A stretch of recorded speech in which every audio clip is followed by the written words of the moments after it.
Finals. It's the 8th seed Miami Heat taking on the 2-seeded Boston Celtics. The Celtics are the favorites in this series, minus 600. The Heat are a plus 430, and the Celtics are a minus 345.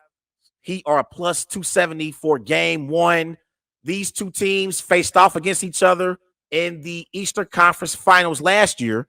The Celtics beat the Heat in 7 to advance to the NBA Finals, but it was a tough 7-game series between the two teams. This is the third head-to-head meeting in the Eastern Conference Finals in the past 4 seasons between the two teams. Tatum and Brown, they are trying to become the third duo with 50 playoff wins as teammates at the age 26 or younger. And for the head coaches, Joe Mazzulla would be the youngest coach to reach the NBA Finals since 1968. And Eric Spoelstra is seeking his 6th NBA Finals appearance. And this is something I saw earlier as well. This is the chances to advance to the NBA Finals. This is via ESPN Analytics. The Miami Heat have a 3% chance to make the NBA Finals. The Celtics have a 97% chance to make the NBA Finals. That is according to ESPN's analytics. So let's start off with the Miami Heat. The Miami Heat, they finished the regular season with a 44-38 record. So they had to play in the play-in game. They lost their opening round play-in matchup against the Atlanta Hawks and Trae Young. And against the Chicago Bulls, they were trailing with a little over 3 minutes left in that game before Jimmy Butler completely took over the game. And throughout the regular season, the Miami Heat were inconsistent. They couldn't hit perimeter shots. They dealt with a bunch of injuries. They just couldn't get it right. But they've gotten it right so far in the postseason. In the first round, the Miami Heat, they upset Giannis and the Milwaukee Bucks 4-1. And Jimmy Butler was sensational. He's been sensational all postseason long. Jimmy Butler, he's averaging 31 points per game, 7 rebounds per game, 5 assists per game. He's playing at a high level. And in the opening round matchup against the Milwaukee Bucks, Jimmy Butler outplayed Giannis. And remember in that series, the Miami Heat, they lost Tyler Hero in game 1. They lost Victor Oladipo in game 3. And the Miami Heat beat the Milwaukee Bucks in 5. And also remember, in that series, in games 4 and games 5, the Milwaukee Bucks had double-digit leads going into the fourth quarter. Double-digit leads for the Milwaukee Bucks going into the fourth quarters of games 4 and games 5. And Jimmy Butler in the Miami Heat outplayed the Milwaukee Bucks significantly in games 4 and games 5 in the fourth quarters of those games. And so you look at the Miami Heat and their team. Bam Adebayo, he's averaging 18 points per game, 9 rebounds per game. So we know he's great on the boards. Gabe Vincent has been a great contributor for the Miami Heat in the playoffs so far. 12 points per game, 5 assists per game for Gabe Vincent. And Max Strus, 11 points per game for the Miami Heat. The thing about the Miami Heat is, and I don't know, I don't understand or see how they continue to keep doing this, because if you look at the 4 teams that's remaining, right? Lakers, Nuggets, Celtics, Heat. Out of all 4 teams, the Miami Heat probably have the 4th best roster left, for sure. Like, the Nuggets, Lakers, and Celtics are all more talented than the Miami Heat are. They're all more talented. But the Miami Heat culture that features Pat Riley, Eric Spoelstra, Jimmy Butler. And I think Jimmy Butler is the perfect player for this Miami Heat franchise. Their culture and how they are able to maximize the most from their players is something that we have to give Pat Riley and Eric Spoelstra a lot of credit for. We got to give Pat Riley and Eric Spoelstra credit for player development in that Miami Heat organization, because Gabe Vincent, Max Strus, Caleb Martin, they're not talented players. They're not talented players. But somehow, some way, the Miami Heat are in the conference finals again. They continue to claw and fight and battle. And here they are on the doorstep of reaching another NBA finals. I can't say enough about the job that this Miami Heat organization has done. And I think you can make a legitimate argument that not Steve Kerr, not Ty Lue, but Eric Spoelstra is the best NBA coach right now, currently. He's the best NBA coach right now. Steve Kerr has Klay Thompson and Steph Curry. Ty Lue has Kawhi Leonard when he decides to play, and Paul George. All Eric Spoelstra has is Jimmy Butler and a bunch of role players at his disposal. And Eric Spoelstra has the Miami Heat on the brink of an NBA Finals appearance yet again. You look at what Eric Spoelstra has been able to do since he's been the head coach of the Miami Heat. He has a career record of 704 wins and 491 losses. So he's won 59% of his games. He also is a two-time NBA champion as a head coach, two-time NBA All-Star Game head coach, and he is recognized as a top 15 coach in NBA history. And I love the type of coach that Eric Spoelstra is. I remember when the Miami Heat were struggling and when they lost that play-in matchup to the Atlanta Hawks, there were people that were talking about how maybe the Miami Heat should move off of Eric Spoelstra and bring in a new voice. Bring in a new voice. There was folks that actually said that. And I said, you're crazy. I said it at the time. They are crazy because Eric Spoelstra is the best coach in the NBA. He's the best coach in the NBA. And so what the Miami Heat have been able to do this year, it's really a underdog story. Like they are the true underdogs and the Cinderella of the NBA playoffs. You know how we always have Cinderellas in the NCAA tournament? Well, the Miami Heat as an 8th seed is the Cinderellas right now of the NBA playoffs currently. What they've been able to do and how they were able to upset the Milwaukee Bucks was impressive.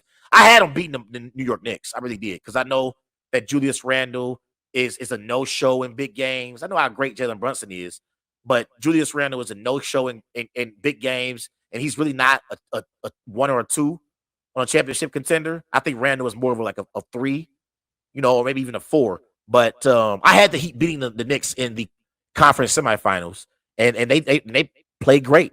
They really, really did in that series. But I believe that the unsung hero for the Miami Heat is obviously Kyle Lowry. Kyle Lowry in the postseason, he's only averaging 10 points per game, but his impact is something that you cannot undermine. He has a tremendous impact on this Miami Heat basketball team as their point guard. And I love the relationship that Kyle Lowry has with Jimmy Butler. So the Miami Heat are they are in the conference finals, and they're going to fight with the Boston Celtics. They are about to battle it out with the Boston Celtics. And when you look at the Heat from a strategic standpoint, what they're able to do is they're able to hit perimeter shots. So Gabe Vincent, Max Strus, Caleb Martin, Kyle Lowry, Eric Spoelstra has given Duncan Robinson more minutes now that Oladipo and Hero are both out for the season. He's given Duncan Robinson more minutes. And Duncan Robinson is one of the best perimeter shooters in the NBA. I feel like the Miami Heat, the way they're able to win games is they play tremendous defense and they try to get into the interior and dish the ball out to their shooters.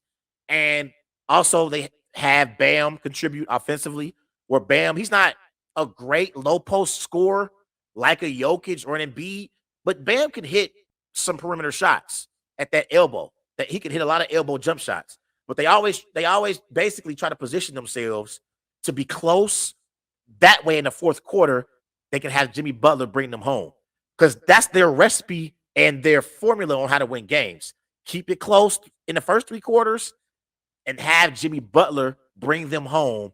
And Jimmy Butler has delivered in the playoffs so far for the Miami Heat.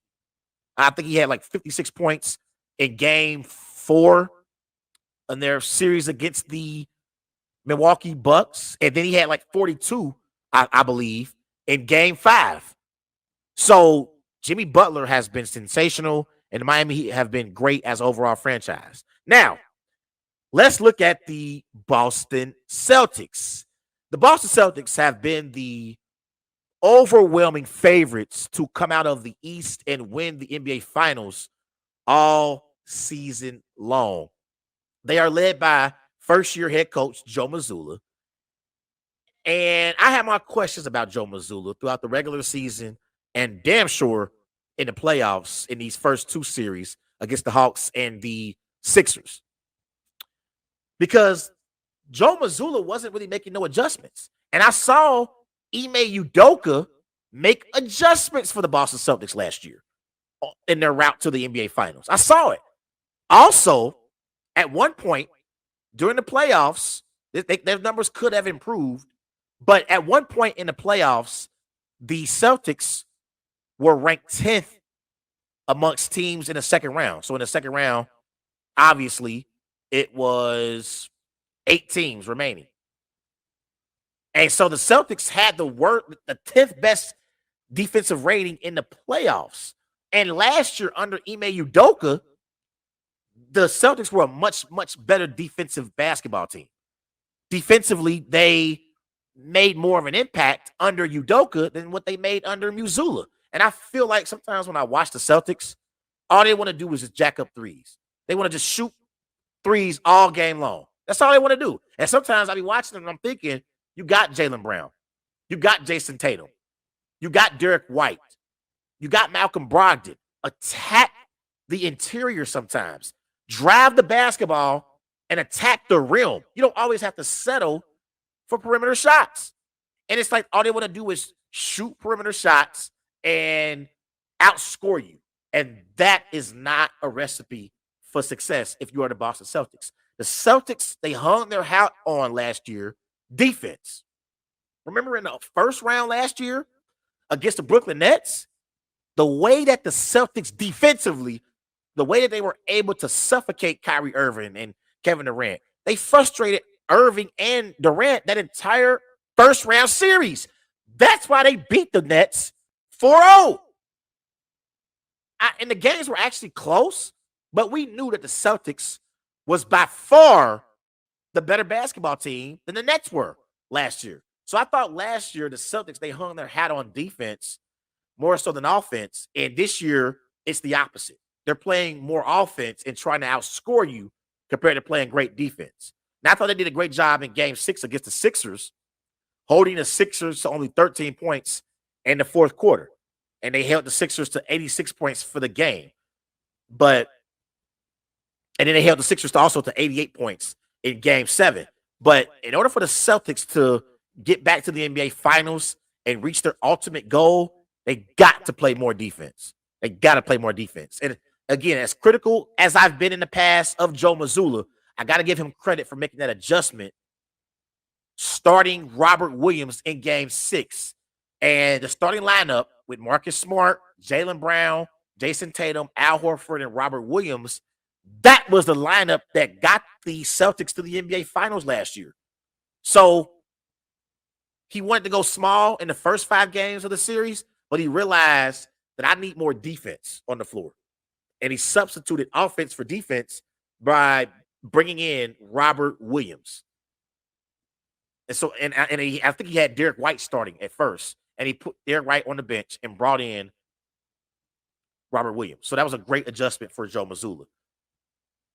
Now, when you look at the Boston Celtics as a team, obviously they are led by Jason Tatum and Jaylen Brown. For the playoffs, Jason Tatum is averaging 28 points per game, 11 rebounds per game, which is impressive for Tatum. Jaylen Brown has been a tremendous co-star alongside Tatum. He's averaging 25 points per game on with 5 rebounds per game, and he's done a tremendous job as well. And so I did a segment earlier in the season because I hear people who always talk about Jaylen Brown is better than Jason Tatum is. And I'm a Tatum fan, and I don't apologize for it. But I believe that Jaylen Brown and Jason Tatum are equivalent. But the Boston Celtics organization, they give off the impression that Jason Tatum is the franchise player. But I believe that Jaylen Brown is just as good as Jason Tatum is. And watching the Celtics all season and watching them over the last few years, I believe that Jaylen Brown sets the tone for the Celtics. And as the game goes along, Tatum gets into a rhythm, and he's the closer for the Celtics. But Jaylen Brown comes out and sets the tone. Now, I think Joe Mazzulla needs to do a better job of featuring Jaylen Brown offensively more in the fourth quarter in close games. Like, I noticed with the Celtics, in close games, in clutch time is any game that's 5 points or less under 5 minutes, they always go to Tatum every possession. I believe that Jaylen Brown deserves more touches down the stretch in basketball games late. You got to get Jaylen Brown to basketball because I believe that Jaylen Brown is more proven and has done more in the postseason than Jason Tatum has. I really, really do. I have to be honest as a Tatum fan.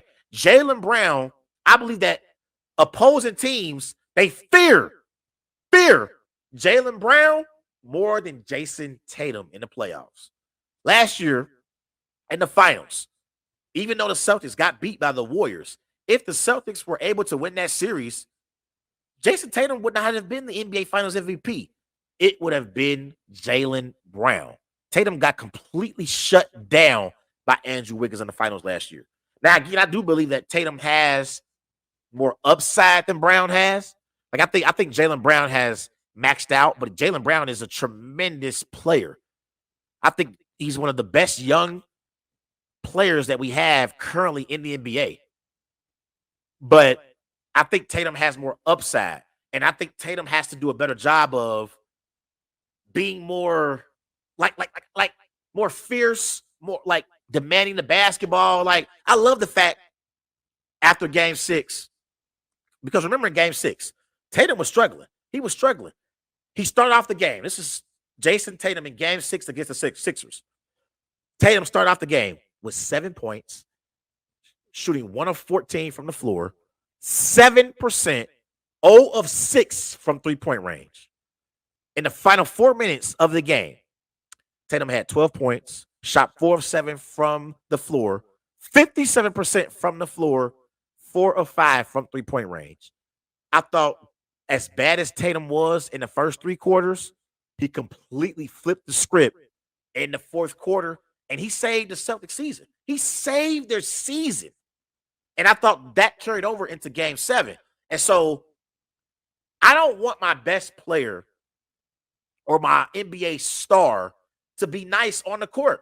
I don't want it. I love the competitor that Kobe and Jordan were. I love it. I love that they were competitors. I love that Steph Curry and LeBron James in the playoffs, in these fourth quarters of these games, they don't want to be your friend. We're not cool. We're not friends. I don't want my NBA stars to be friendly on the court. Off the court, I want you to be friendly and be a nice person and and be personable and relate to people and stuff and so forth. Steph Curry is one of the greatest players off the court that you will ever know. Same for LeBron James. But on the court, LeBron and Steph, both, they trying to annihilate you. And that's what I think Jason Tatum has to do for the Celtics to reach their ultimate goal and win an NBA championship. Tatum has to be more aggressive and he can't get off to these slow starts in the first quarters of playoff games. I mean, in the series against the Sixers, Tatum was pathetic for majority of the first quarters of that series. Now, he did good in Game 7. He did really, really well in Game 7, but I need Tatum to be more aggressive and have a more of a killer mentality. His favorite all-time player is Kobe, the Black Mamba. God rest his soul. Tatum, you need to go and watch some videos on Kobe and how Kobe always had that killer instinct. Always had it. And I believe that killer instinct, even though I want Tatum to develop that killer instinct, part of me do believe that that's something that you're born with. Like Kobe and Jordan, they were born with that killer instinct. They came into the NBA with that killer instinct. So I think that's something that you are born with and you come into the league with. So I don't know if Tatum can change that at this point in his career, but I do believe that in order for the Celtics to reach their goals and win an NBA championship, they need Tatum to be more aggressive and demand the basketball and not come out and get off to these slow starts. They need him to be aggressive. Chris Paul is another example of a player who I love off the court. But on the court, if you are an opposing team going up against Chris Paul, you hate Chris Paul. You hate him. Can't stand Chris Paul. Draymond Green is the same way. Draymond Green, a lot of people they're not big fans of Draymond Green. I'm a fan of Draymond Green on the court and off the court. But on the court, Draymond Green's not your friend. We're not cool. There's players all the time I see Draymond Green barking at, but he got a lot of respect for him, and he talks about that after games. So I think that's something that the Celtics need from Tatum to win an NBA championship this year. Now, for the Celtics, I believe that the Celtics, out of all the teams remaining, they have the best guard play. They got Derek White. They got Malcolm Brogdon off the bench. They have Marcus Smart. They got Jaylen Brown in their starting lineup. Those four players as their guards, I believe that's something that the other three teams remaining don't have. I love the acquisition of Malcolm Brogdon in the offseason because Malcolm Brogdon is the point guard for the Celtics in late game situations. That was something that we saw last year during their playoff run. They continued to turn the basketball over. Jaylen Brown and Jason Tatum. So I think as we get later in the playoffs, Joe Mazzulla is going to have to rely more on Malcolm Brogdon because Malcolm Brogdon, unlike Marcus Smart, he can run the offense and get the Celtics in the right position and get into their offensive sets and be in a position to score the basketball late game. So I love Marcus Smart. Marcus Smart is the heart and soul of the Celtics, even though Jaylen Brown and Jason Tatum are the best players, similar to the Warriors and how Draymond Green is the heart and soul of the Warriors, but Steph and Clay are the two best players. Marcus Smart is the heart and soul of the Celtics. But I believe Malcolm Brogdon is a better point guard than Marcus Smart is. And so I think he can run the offense better than Smart. Derek White as well. But I love the Celtics guards. I really, really do. And so that's going to be also a key in this series. I think the X factor in this series is going to be Al Horford.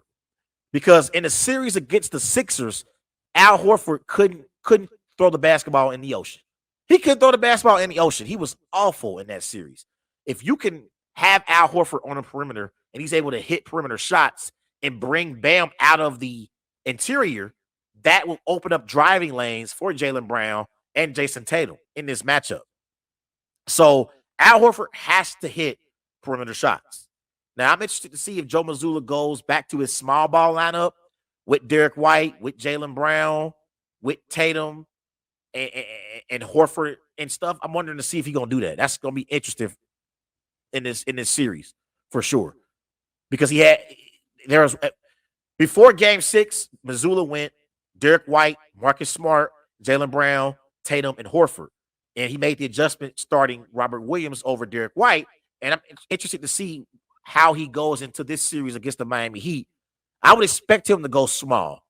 I would expect him to put Robert Williams back on the bench and start Derek White, Marcus Smart, Jaylen Brown, Jason Tatum, and Al Horford, and try to see if Horford can get into a rhythm shooting the basketball from the perimeter. But this gonna be a dogfight.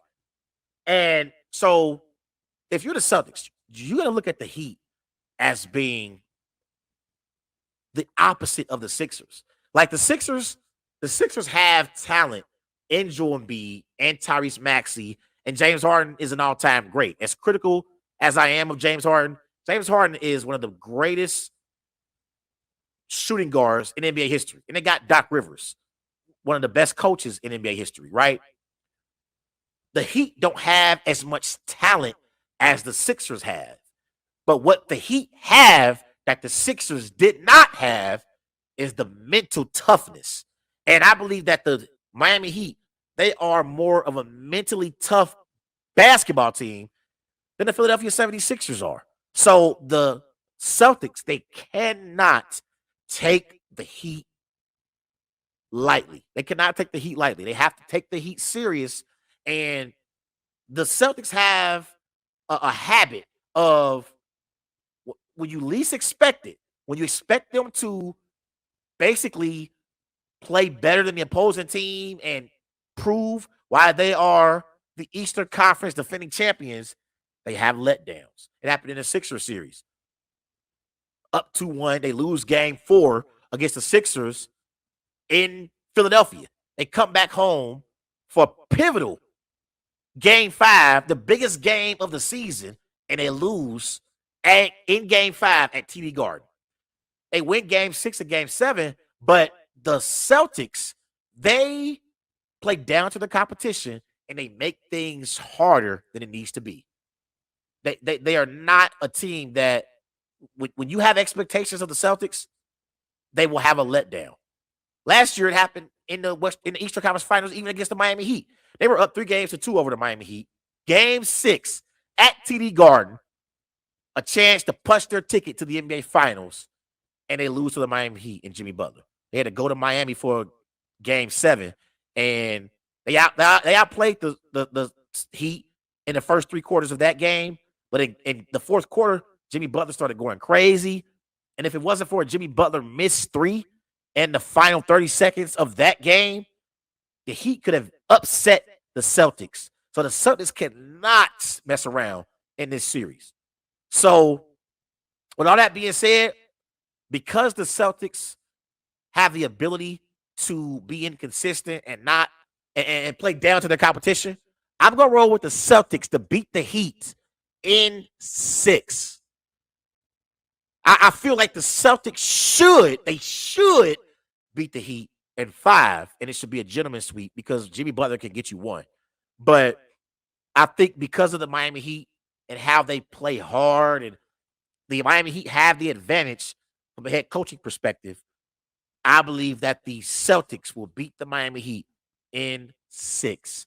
And so my NBA Finals is Celtics-Lakers, and one of those 2 teams will win their 18th banner for their respective franchises. So I got Celtics in 6 over the Miami Heat. Everybody go and follow Wise Guys on Twitter at WiseGuys_H. Also on Facebook, Wise Guys.